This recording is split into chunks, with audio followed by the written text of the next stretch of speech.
Nous vous invitons à vous abonner si ce n'est pas encore fait, à activer la cloche pour être au courant de nos prochaines vidéos, à nous suivre sur nos réseaux Facebook et Instagram adventiste.mq. Bon visionnage et prenez soin de vous.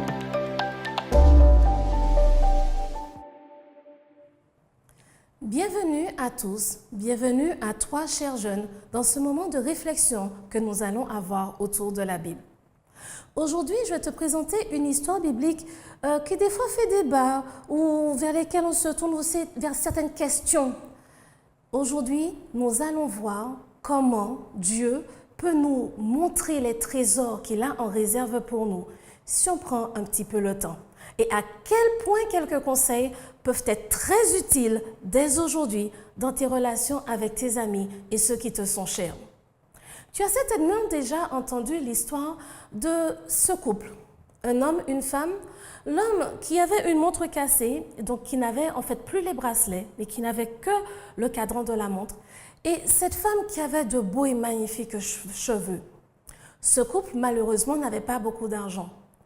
Et venu au moment des cadeaux, l'homme se dit, je vais vendre ma montre et acheter une attache magnifique pour ma femme, pour ses cheveux magnifiques. Et la femme, elle, de se dire, je voudrais offrir quelque chose à mon mari. Il a cette montre, mais il n'a pas le bracelet. Je vais vendre mes cheveux et je vais lui acheter les bracelets. Comme ça, il pourra avoir sa montre et la porter tous les jours. Chacun fit selon son idée et lors de donner le cadeau, le mari se rendit compte que sa femme n'avait plus les cheveux alors qu'il avait acheté cette attache magnifique. Et la femme se rendit compte que le mari n'avait plus la montre pour laquelle elle avait acheté les bracelets. Ou encore cette histoire d'un homme qui voulait emprunter un marteau à son voisin. Et là, il commence à se dire, oui, mais si je vais chez lui, il risque de me dire, mais est-ce que je ne peux pas m'acheter moi-même mon marteau? Il risque de me demander quelque chose en échange et j'ai pas forcément envie de lui donner. Je risque d'avoir des remarques et j'aime pas trop les remarques en fait. Et on va arrêter avec cette histoire-là. Et il va là chez son voisin, frappe à la porte et lui dit « Garde ton marteau, je n'en ai pas besoin !» Ces deux histoires nous montrent des choses importantes. L'une, c'est que si je me fais ma conversation à moi tout seul, que je présume de ce que la personne en face pense, est-ce que je vais vraiment tomber juste? Et l'autre, si je ne prends pas le temps de converser, de discuter, est-ce que finalement, je ne vais pas me retrouver à faire une action qui va me mettre à côté de l'objectif que nous voulons tous les deux, dans le cas de ce couple, atteindre? Et c'est ce que nous allons voir au travers d'une histoire de la Bible. Cette histoire m'a interpellée d'abord parce qu'il y a plusieurs années, un pasteur en avait parlé d'une certaine manière et j'avais été assez surprise. Puis, avec le temps, je l'ai revue différemment. L'histoire se trouve dans le livre de Genèse. Genèse au chapitre 3. Chapitre 3, à partir du verset 8. Alors ils entendirent la voix de l'Éternel Dieu. Adam et Ève, dans le jardin, Dieu leur avait donné tout, s'occuper du jardin, des animaux. Ils avaient à boire, à manger, tout ce qui leur était nécessaire. Mais il y a une chose à laquelle ils ne devaient pas toucher. L'arbre au milieu du jardin. Ils ne devaient pas manger son fruit. Mais Adam et Ève avaient fait le choix de le manger. Après cela, Dieu s'adresse au serpent et ensuite à la femme, puis à l'homme. Mais alors qu'il explique quelles sont les conséquences de leur désobéissance, au verset 15, Dieu dit ceci. « Je mettrai inimitié entre toi et la femme, entre ta postérité et sa postérité. Celle-ci t'écrasera la tête et tu lui blesseras le talon. » Dieu s'adresse au serpent, à l'ennemi, mais aussi fait comprendre à la femme et à l'homme, donc à Adam et Ève, que oui, il y a des conséquences par rapport à leur désobéissance, mais qu'au-delà de ces conséquences, il y a une bonne nouvelle qui arrive. Vous imaginez s'ils n'avaient pas pris le temps de parler avec Dieu? Rappelons-nous, Dieu est venu et il a appelé l'homme, lui demandant « Où es-tu » Il l'a invité à venir discuter avec lui. Tout comme pour Adam et Ève, Dieu t'invite à venir discuter avec lui. Et aujourd'hui, et pour les autres jours, il t'invite à prendre la parole, à avoir la parole. Le titre de ma méditation ce soir, à toi la parole. Prions ensemble.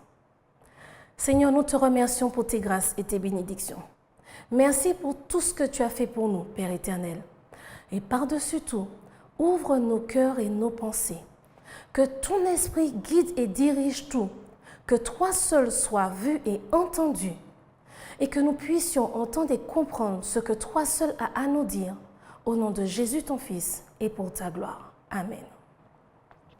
À toi la parole. Quand on regarde la communication, la discussion qu'il y a eu entre Adam, Ève et Dieu, nous pouvons tirer plusieurs leçons concernant la communication.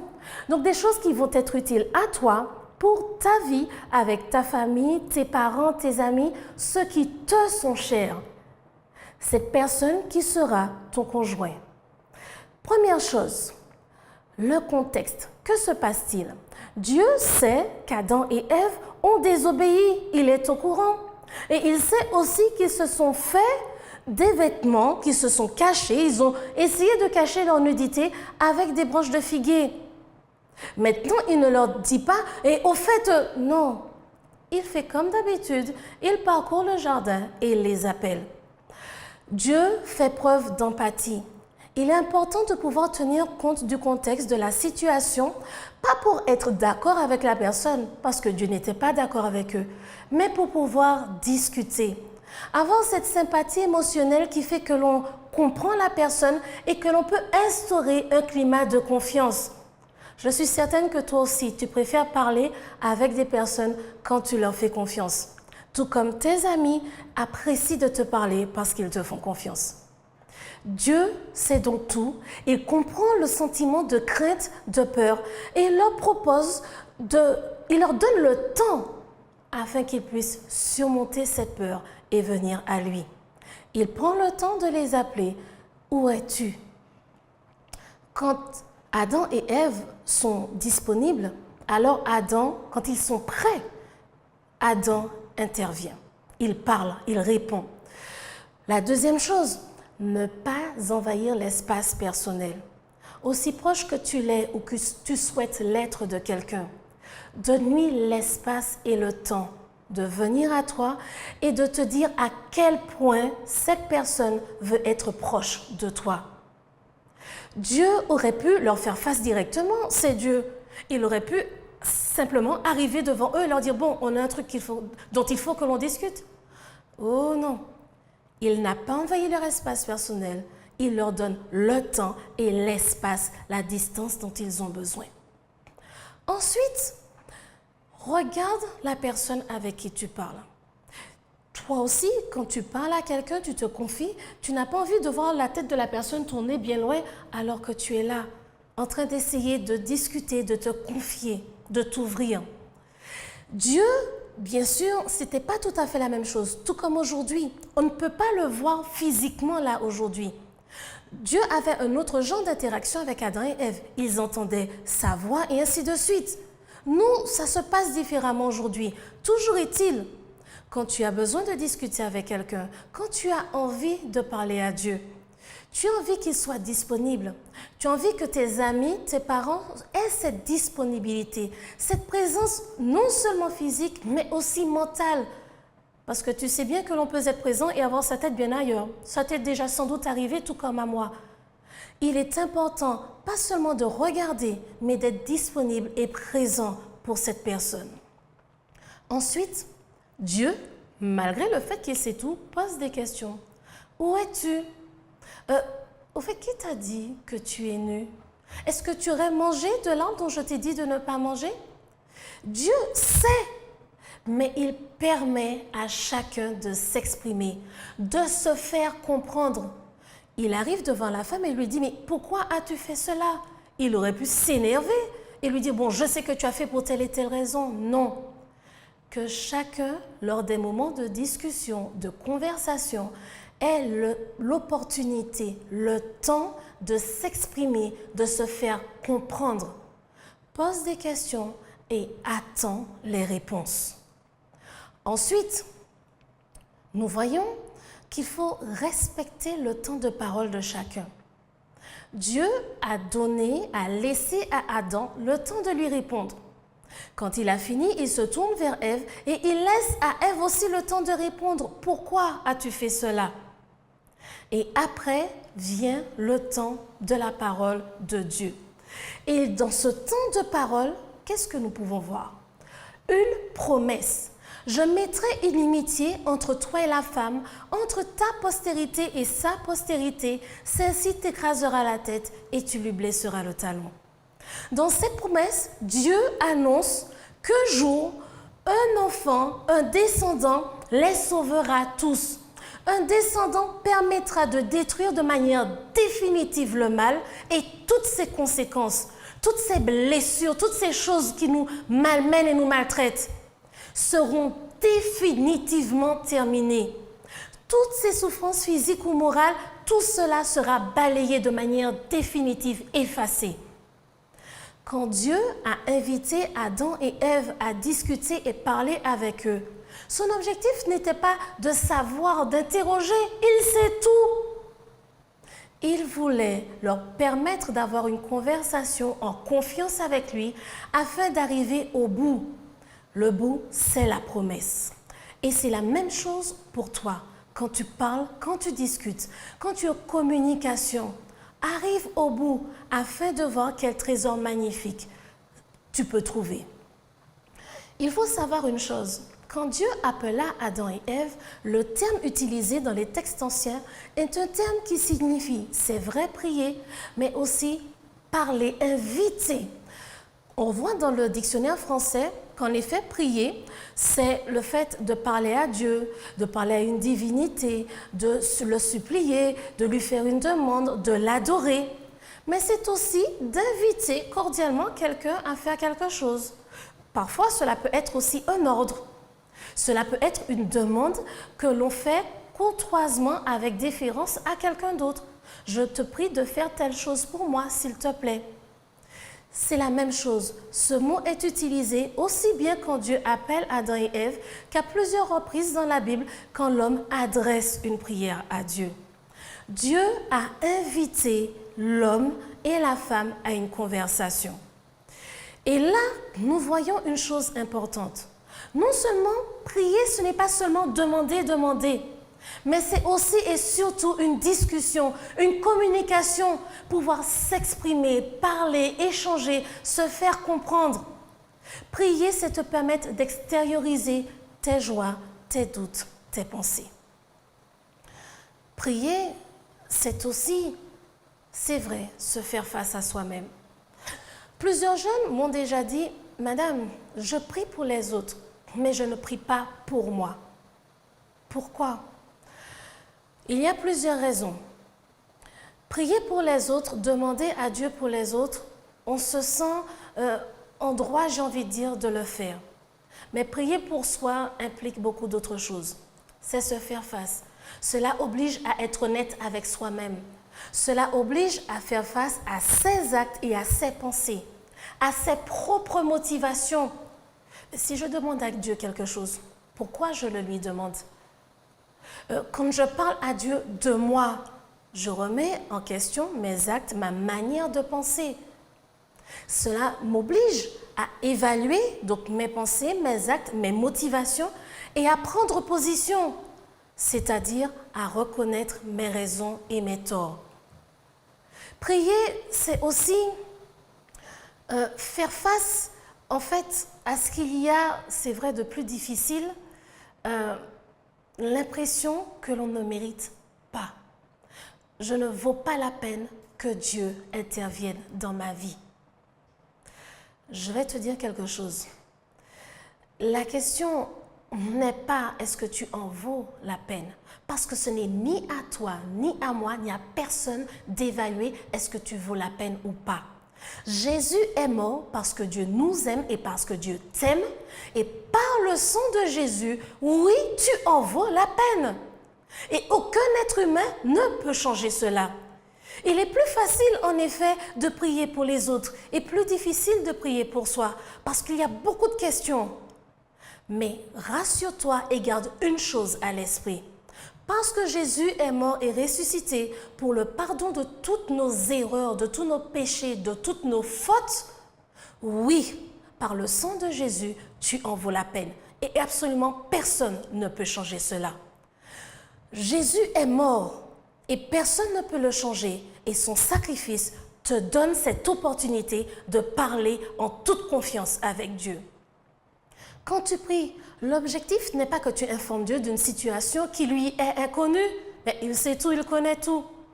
L'objectif, c'est que toi, tu apprennes à lui faire confiance et que tu lui donnes l'opportunité non seulement de te bénir davantage, mais aussi et surtout de te sauver.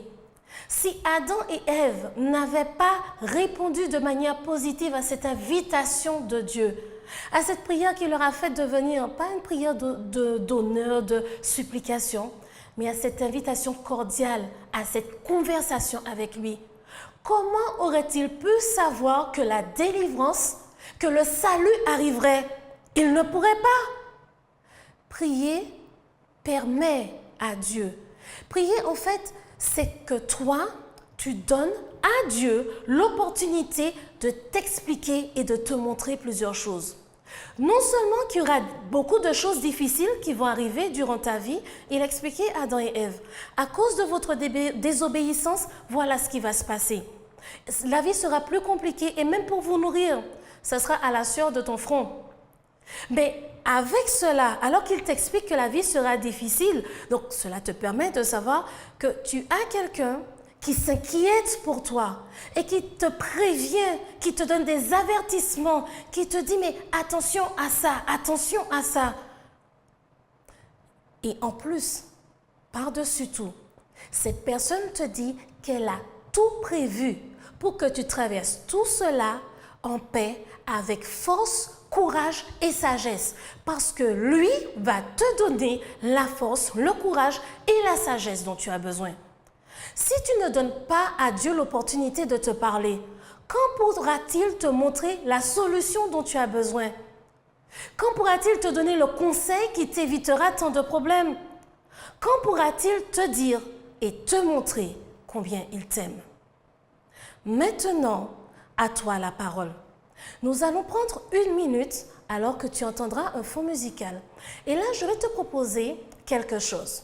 Dans ton cœur, pendant 7 minutes, tu vas raconter à Dieu un événement important qui s'est produit dans ta vie. Un événement qui t'a donné de l'espoir, qui t'a rendu le sourire, une situation qui te semblait sans solution. Prends le temps juste de lui raconter et de partager cela avec lui. À toi la parole pendant 1 minute.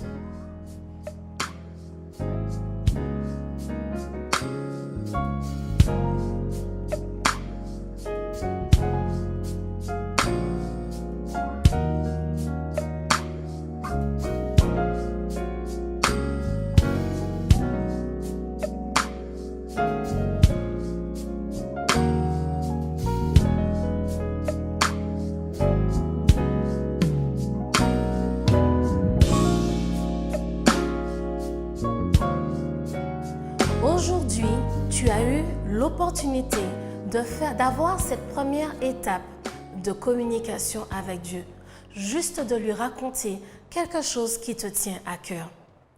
Je t'encourage chaque jour à prendre au moins 1 minute pour lui parler, lui dire ce que tu penses, juste quelque chose qui te traverse l'esprit, le remercier si tu en as envie.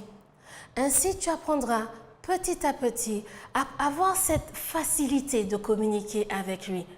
Tu ne verras pas la prière seulement comme un moment durant lequel il faut être très formel et dire des mots très précis, durant lequel tu ne peux pas exprimer aussi bien ta peine, mais aussi ta joie et j'ai envie de dire surtout ta joie, tes remerciements. Quand tu parles avec tes amis, oui, tu leur racontes tes problèmes, mais quand des choses super te sont arrivées, tu le partages aussi avec Dieu. Avec eux. Avec Dieu, c'est exactement la même chose. Prends le temps de partager avec lui. C'est ça la prière aussi. Et il y a différentes formes de prière. Il y a certaines que j'appelle prières officielles ou des prières un petit peu plus cadrées, c'est-à-dire compris dans un objectif, dans un cadre précis, à l'église, en famille ou un moment de prière d'intercession.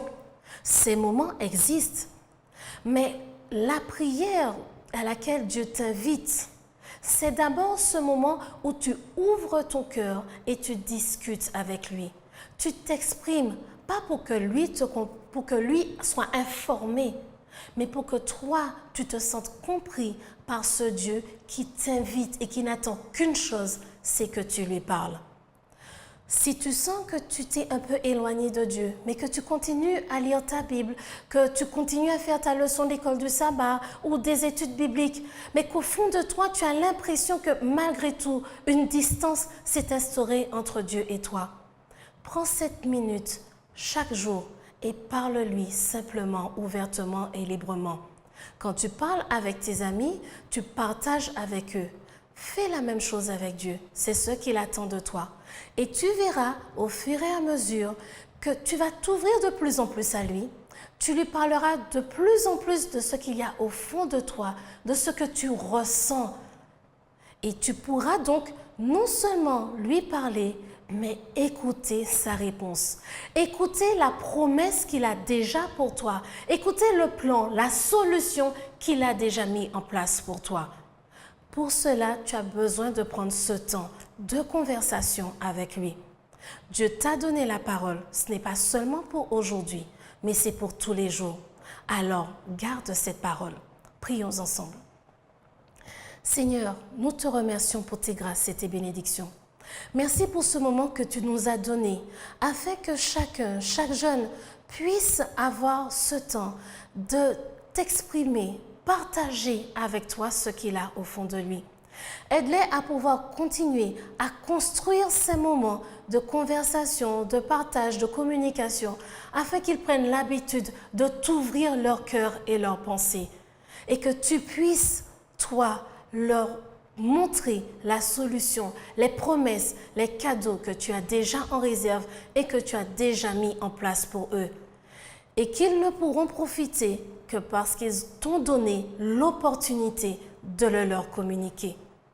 Accorde à chacun la force et le courage dont il a besoin, la sagesse, l'intelligence et la paix dont il a besoin.